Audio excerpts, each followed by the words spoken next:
What's going on, everybody? Episode 2 of the Get Newsom Baseball Podcast, brought to you in part by FILA Sports Podcast. And today we're going to give you guys a good old recap since the first episode, which is the inaugural episode of the start of the second half and what we've gotten to up to this point. So as in the words of King, Ace!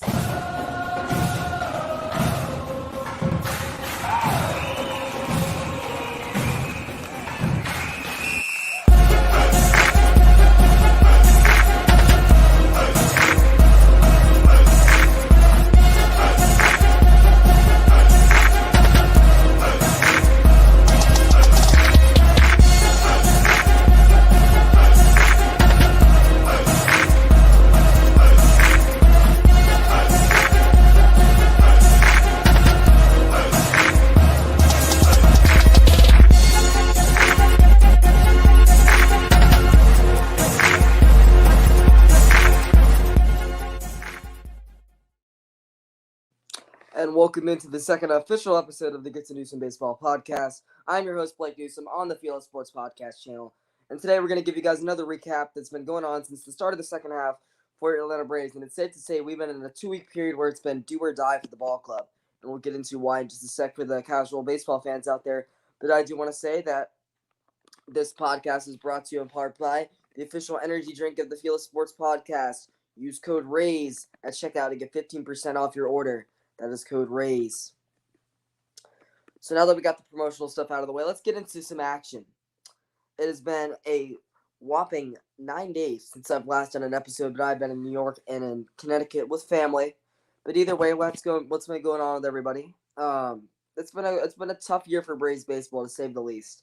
We've not been able to catch a break. We've had teams that are mightily worse than us still be able to compete with us at a certain level, and it's been annoying to see.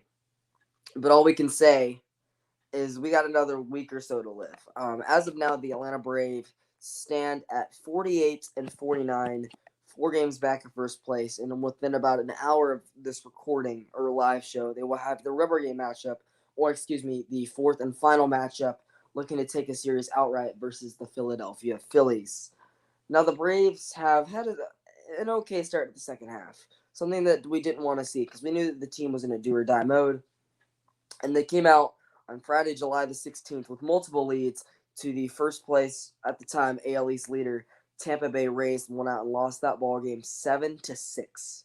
Bullpen looked like it was just like it was going into the All-Star break, and there was no changes to that. But then they come out Saturday night and pitch a 9-0 Atlanta ball game gem. Everybody was hitting homers. The pitching staff was working well. I want to say Max Fried went 7 innings strong, something you want to see, and Atlanta would go on to force a rubber game matchup, only to blow that one on Sunday 7-5. So Atlanta came into the second half on a 1-2 roll before facing off with the San Diego Padres in a supposed 3-game series. The first game was supposed to be on Monday night, ended up being rain delayed, and ended up going to be played Wednesday. So the Tuesday night ball game, Atlanta would win 2-1. A pitcher's duel, something you haven't seen a lot this year from this Atlanta ball club. Atlanta would go on to win 2-1 and improve to 2-2 on the second half, before losing the first game of the doubleheader 3-2. And the second game ended up being suspended going into the bottom of the fifth, so thankfully it wasn't fully complete, but more rain was in the area. Atlanta would go on to lose what was at the time losing 5-4. Then you go into this weekend matchups. Atlanta has so far taken the first 2 out of 3 from the Phillies in a span of a 7-2 victory Thursday night, a 5-1 loss on Friday, and a 15-3 rout of the Phillies in Philadelphia last night before having a 1:05 first pitch 32 minutes from the time of recording today. And that is going to be between, I believe, Aaron Nola and Max Fried. I could be wrong. Before the Braves have a big series coming up the next couple days. We have a 4-game series with the New York Mets, 2 being a doubleheader. Tomorrow at 5 and at 8, the Braves have a doubleheader with the New York Mets. Hopefully the Braves don't have to face DeGrom in that 7-inning game, because that is not fun for anybody. But that seems to be, he's on the IL, isn't he? But the Braves need to go out and get a win today to go back to 500, which they haven't been able to do in quite some time. They've been able to get there, but they haven't been able to get over it. Get to 500. Then we got a 4-game series with the Mets, which is probably going to be – that probably decides your year. Is this 4-game series. If Atlanta goes out and loses today and then loses 3 or 4 against the Mets, the year's over. They're selling some guys at the deadline. But if they can find a way to go out and win today, get themselves at 500, and then go take 2 or 3 next series, preferably 3 of the next 4, suddenly you're in a position where you're still in striking distance, and you're only probably 2 games back of first place. And then as the trade deadline rolls in, you got the Milwaukee Brewers, the first place NL Central team, coming into town between Friday the 30th through Sunday the 1st. And I will remind you guys that the trade deadline is July 31st. So this will be during the trade deadline. So by that point, when the Cardinals and when Atlanta goes to St. Louis and when they come back to see DC and Cincinnati, it might be too little too late. We hope for not, though. But yeah, that's been what's going on so far around the league. Now we hop into let me log back into my phone. We'll hop into the rest of the transactions that have gone on since the start of the second half, which was July 15th. First game took place the 16th. Of course, as we know, the Braves traded for Jack Peterson on the 15th of July for Atlanta Braves first base prospect Bryce Ball, which could lead to be a big loss if Freddie Freeman somehow walks away this free agency class. But either way, Jack Peterson is here and could eventually be flipped within the next couple of days if Atlanta decides they're not going to win. So we have Jack Peterson. The Braves finally activated Touki Toussaint from the 60-day IL on the 16th. He's had a couple gems so far, but in that time frame, Ian Anderson was put on the 10-day IL with right shoulder inflammation. So hopefully Ian Anderson is able to be back here in the next couple of days. Then Atlanta made another interesting trade, trading another first base minor leaguer, Mason Byrne, to the Arizona Diamondbacks for catcher Stephen Vogt. Now, the guy's never been a great hitter, but I feel like Atlanta wanted a little bit better catching over the older Jonathan Lucroy, and with Contreras and Alex Jackson still being in Gwinnett. Travis Arnaud should be back here in the next coming days, but I feel like Atlanta wanted to get some competition going on between Kevin Smith and, at the time, Jonathan Lucroy, and they brought in Stephen Vogt. Then you have your usual up-and-down news within the last couple of days. Johan Camargo went back to Gwinnett on the 16th. Jock Peterson was activated on the 16th. The Braves DFA'd, or for those of you who don't know, designated for assignment Jonathan Lucroy, which means that he is pretty much released, but you have a week or 8-day period, I can't remember which, to trade or release the player. And another big Atlanta Braves name was just DFA'd yesterday. Then the Braves signed 19 of their 20 MLB draft picks.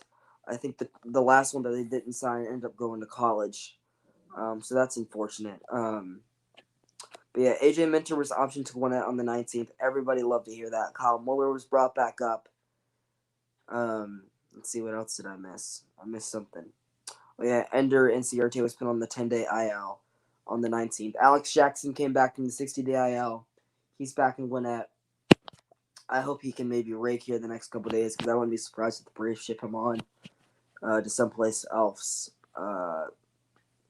More prospects signed. JJ Niekro, interesting name to see, with the late great Phil Niekro just passing. And finally, Ender Inciarte was activated from the 10-day injured list yesterday, only to also be DFA'd. So Ender Inciarte has officially been designated for assignment by your Atlanta Braves, which means the Braves have about a week or so to trade or release him, which is sad to see, because I think we can all agree as Braves fans, and shout out to the 8 people in chat, we can all agree that as Braves fans, we loved Ender. It's just he's not what he was anymore. There's always 2 sides to everything in life, and there's always a new light and the sorrow of the past. And this Ender Inciarte, designated for assignment, definitely hits both sides of that, because the guy was an absolute all-star for a couple of years and one of the main guys in the Atlanta Braves rebuild. And then, injuries kind of hurt him over the course of the last couple of years. He tore his what did he do? He tore his Achilles twice.